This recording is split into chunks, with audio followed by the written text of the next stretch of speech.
Okay, welcome to the Crow Discovery Project. I'm going to run a clip here that those who have followed me for a long time have seen, but it wouldn't hurt for everyone to see them again. The reason I'm running this is because so many people are messaging me and emailing me because of interviews I've done talking about secret societies, particularly the Masons or Masons. What these secret societies, the Vatican, and so many places to include Hollywood movies are encoding is the path of the sun. It's done everywhere. It shows the interconnectedness of what people like to call the Illuminati, whatever that means. And the finger that they point at the Masons, which I would point out is the upper echelons only of these organizations. The common members have no idea of what I'm about to point out here. At any rate, here it is. Everything from the word angels being encoded to really mean angles of the sun, and the sun moving in so many movies, not just over the course of the timeline of the movie, but over the course of a year. As an example, I did Indiana Jones recently, the 3 movies of Indiana Jones, or 3 of the movies, and we sat here and coursed it, where it started in Gemini, wrapped up. It was just a whole thing. This goes on in so many movies it's not even funny, but we will use the movie Michael to show basically the storyline occurring over 3 days, but the subtext is the encoded path of the sun occurring over a year. So here we go. Cheers. Okay, welcome to the Crow Show. This is going to be my third and last movie on the sun because so many people have asked me questions.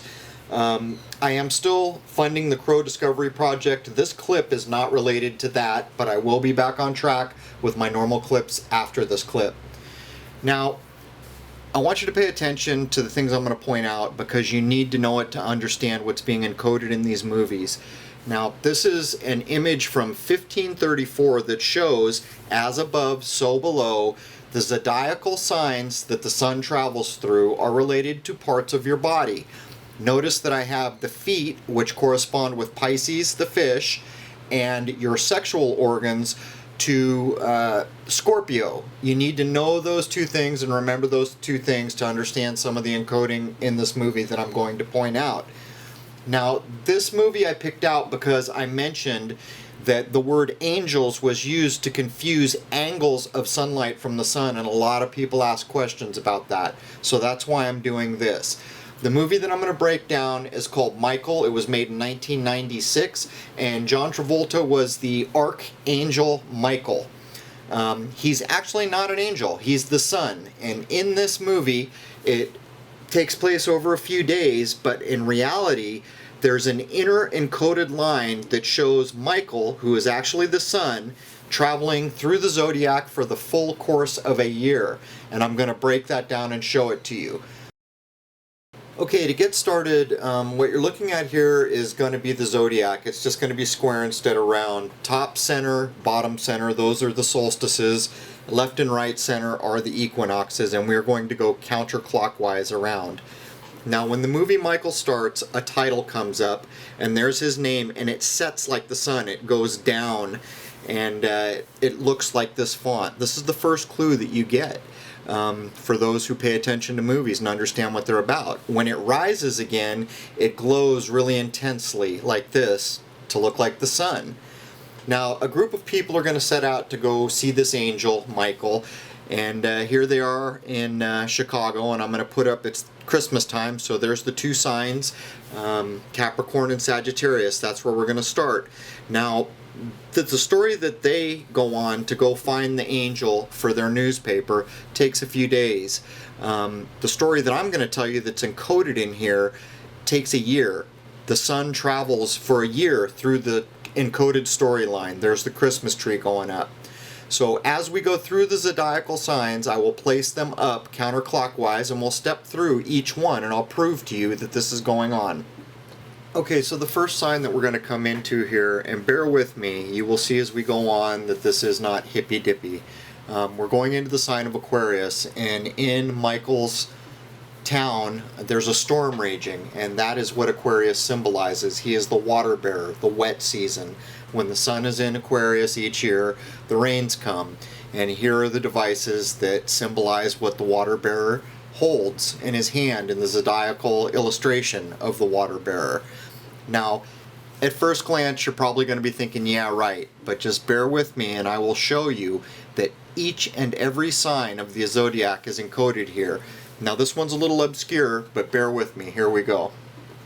Okay, so here is the first view we get of the Archangel Michael. He's sleeping. He sleeps standing up. He never lays down. And you see his feet. And if you remember what I showed you from the earlier zodiacal representation, the feet represent Pisces.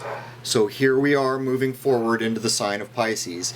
Now the reason he's sleeping is because the sun in Pisces is not above the equator yet.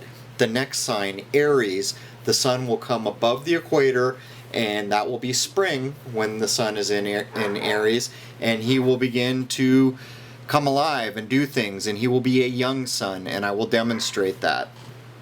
Okay, so here comes the guys from the newspaper to meet the angel for the first time, and they pull into the Milk Bottle Motel where Michael is at, where they're going to pick him up. And clearly the milk bottle symbolizes an infant, youngness, and here it symbolizes the brand new sun. We're going to enter the sign of Aries, and that means that the sun will be coming above the equator. And in science, or scientific astrology, it's referred to as a young sun or a new sun. So here's the first introduction to the Archangel Michael, who is actually the sun. He's wearing overalls because the sun is over all of us, and because he has just come over the equator in the sign of Aries. This is why holidays or holy days such as Passover are named the way they are, because the sun has passed over the equator. Now, in this scene, the lady there, who is also a supernatural being, is preparing to die, and Michael is going to replace her. She's making eggs, a sign of fertility for everybody at the table. And as this moves on through the scene, she makes eggs and she dies here, and they end up at this funeral. There's another reference to Aries here when they say, "The Lord is our shepherd" prayer, because shepherds are shepherding sheep, and Aries is a ram, hence a sheep, and it is often encoded as sheep in that way. So they're going to set out on their journey here in a minute, and then the symbolism really gets a bit more obvious. And I should also mention that Michael was acting very childlike in the last scene. So they set off, and Michael wants to see the largest ball of twine in the world. And of course, if you knock the E off the word twine, you have twin, hence the sign of Gemini. As the next two signs are Gemini and Taurus, you know that we should be seeing a bull somewhere and some reference to twins. Well, the giant ball of twine is pretty obvious. You simply see the sign, knock the E off the word twine, and you have your twin. And here's the giant ball of twine now. They jumped ahead one sign, and they do this throughout the movie. They reverse two signs at a time. Now, as he's there looking at the twine, what does he notice over in the field? But a bull. And so there is the sign of Taurus. And of course, he does battle with the bull, and that represents the sun in the sign of Taurus. And here is a shot of Michael and the bull facing off in the sign of Taurus. So of course now the sun has to go into the sign of Cancer at the summer solstice when the sun is at the top of its power, and here is Michael doing a crab dance. He dances with two ladies, and the whole thing looks like a multi-legged creature. Here they are all together lined up. Michael has his arms in the air like a crab, and there's no mistaking the peculiarity of this dance. It's very crab-like. Here he is holding his arms up while the girls hold their arms down. And of course, the sun being at the height of its power, a fight ensues. And the archangel, who is actually the sun, begins to fight with all the men in the bar. And here he is in all his glory at the summer solstice, height of his power. Now in the middle of this fight, he picks up a chair and becomes the lion tamer. And there we have the sign of Leo, Leo the lion. So the sun has passed the height of its power, the summer solstice. He is now just beginning to descend. He's in the sign of Leo, and there he is taming lions with his chair. Very unmistakable. But as in all allegory where the hero falls, he ends up in jail for having been in a fight. It's because now the sun has to decline. It has come by the winter solstice, and it has no other choice but to descend towards winter. And winter is always allegoried by the use of the word hell, fire and ice. It's actually winter, but it's allegory for hell. So we will carry on past this jail into the sign of Libra. Okay, so now we come into the sign of Libra, which is symbolized by Michael going to court after he leaves jail. Court is always symbolized by the scales. Everyone's seen blindfolded justice holding the scales of justice. This has always been derived from the sign of Libra. Here, Michael is going into the judge's chambers. The sun is going into Libra, firmly into Libra, and getting ready to pass the fall equinox and begin to decline into winter. So they leave court, and Michael wants to go see the largest frying pan in the world, further symbolizing the descent into hell past the equinox. When they refuse to stop, he does a countdown saying 10 hippopotamus, 9, and so forth. Hippo is the Greek word for horse, and he flattens the tire, which is symbolized by the piercing of Sagittarius's arrow into the tire, stopping the car, at which point he can get out and go see the world's largest frying pan. Now, to confirm that we were talking in allegory, now that we've passed the equinox, we're going into hell.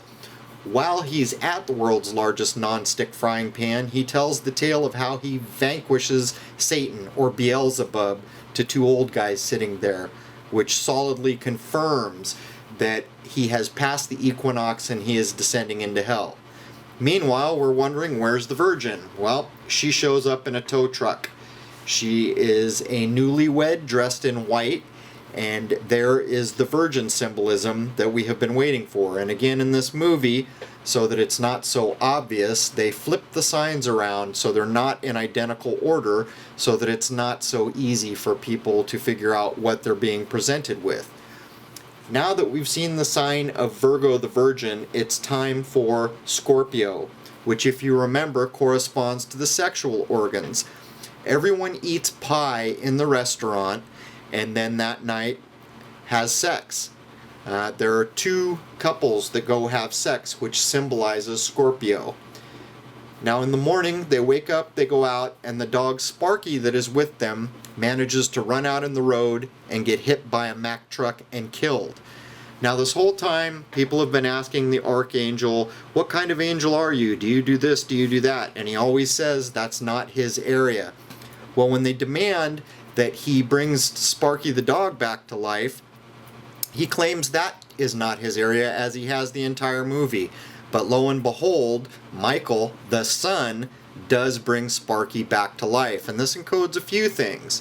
For those of us who do not believe that the sun is a nuclear furnace, but an electrical body up there, Sparky's name kind of confirms that. Secondarily, the name Helios for the sun is the root for the word healing, and as I claimed in my past clips with Orion and the sun, rebirth and death are associated with this.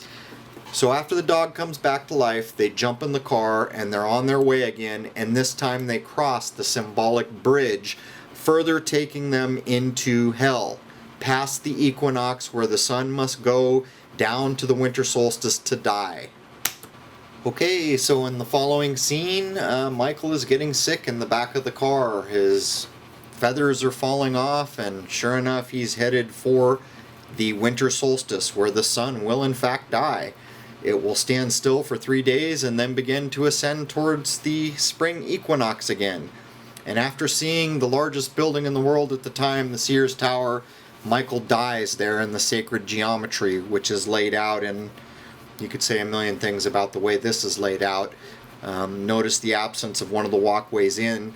If you were to look at this as a zodiacal wheel with Capricorn at the top. Anyhow, we should bear in mind that in the ancient texts, Capricorn is noted as the gateway of the gods, where Michael dies with his head in that direction, and Cancer is known as the gateway of men, and this has to do with death and what happens after we die. Now in closing, there's a scene after Michael is dead where one of the main characters is making 3 pyramids out of sugar cubes. And again, we're all probably pretty familiar with the pyramids and the all-seeing eye in movies by now. They further hammer this home by taking another shot of this main character who made the pyramids with his head blocking a sign so it says river, implying the Nile. And I will point out, so many people get confused and think that the information that's being displayed here is evil. The information is not evil. It's like any other information on the planet. It's how you use it. If you had information to make anything and you misuse it, then yeah, it's bad. But this information is the birthright of everybody. It's about the sun. It's about other things. Everybody should be allowed to know this, not just the ruling class. And believe me, when you see this encoded into movies, you have to know that people are aware of things that you are not aware of. It should spur you on to want to go out and understand what it is that you have not been taught. And again, I cannot stress, I hear so many people saying, oh, there's a pyramid, it's evil. There's the eye, it's evil. It is not evil information. It's your birthright. It's simply how the information is used. If you use powerful information in a bad way, then yes, it's evil. But if you use powerful information in a positive way, it is not. I can't stress that enough. Anyhow, hope this clip wasn't too slow, and I'll be doing clips of the type that you are used to from me. There it is. Angels, angles, the sun, and the encoding of the path of the sun in so many movies I can't even count them all. Cheers.